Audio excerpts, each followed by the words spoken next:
मुरभाखा संग दया माया के अरे सुघर हवे मिलापुरे ऐसन 36 गढ़िया भाखा अजी कोनो संग झन नापरे।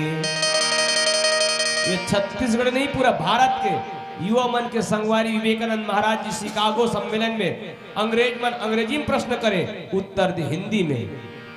वो मन नब्बा कहा कि हमन अंग्रेजी में पूछता तो उत्तर हिंदी में देते, हिंदी में पूछे पर लगी जैसे हिंदी में पूछे पर लगी तो अंग्रेजी में उत्तर देवल लग गए। और अकबा कहा गे हमन को ठहर अंग्रेजी में उत्तर हिंदी में पूछता था अंग्रेजी में उत्तर थे। ऐसे कारण का है विवेकानंद महाराज जी की जब आप अपनी अंग्रेजी भाषा को सम्मान करते हैं तो मैं अपनी राष्ट्रभाषा हिंदी को सम्मान करता हूं, और जब आप मेरी राष्ट्रभाषा हिंदी को सम्मान करते हैं तब मैं आपकी अंग्रेजी भाषा को सम्मान करता हूं। यही तो भारत की पहचान है और यही ऋषि प्रधान देश है। इसलिए बड़े प्यार से कहते हैं पूज्य गुरुदेव केदारे आ जाओ।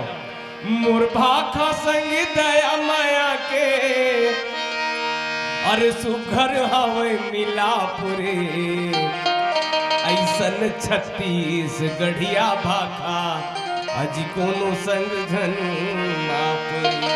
ऐसन 36 गढ़िया भाखा अजी कोनो संग झन नापरे।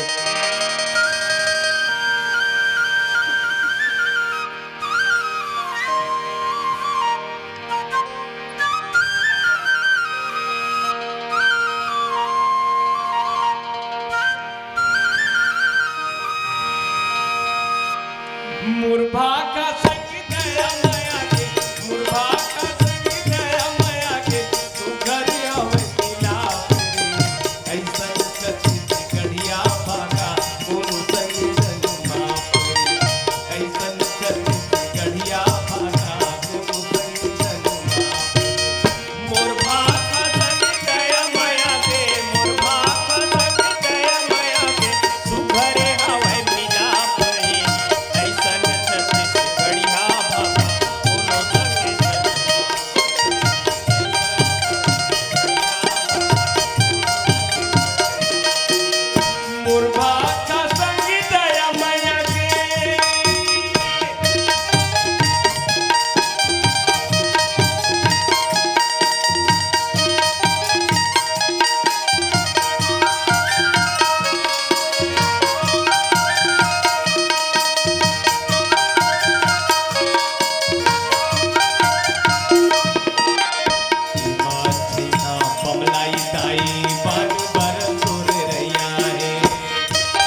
ऐसन छत्तीसगढ़िया भाखा अजी कोनो संगझन मापुरे लखन सियरा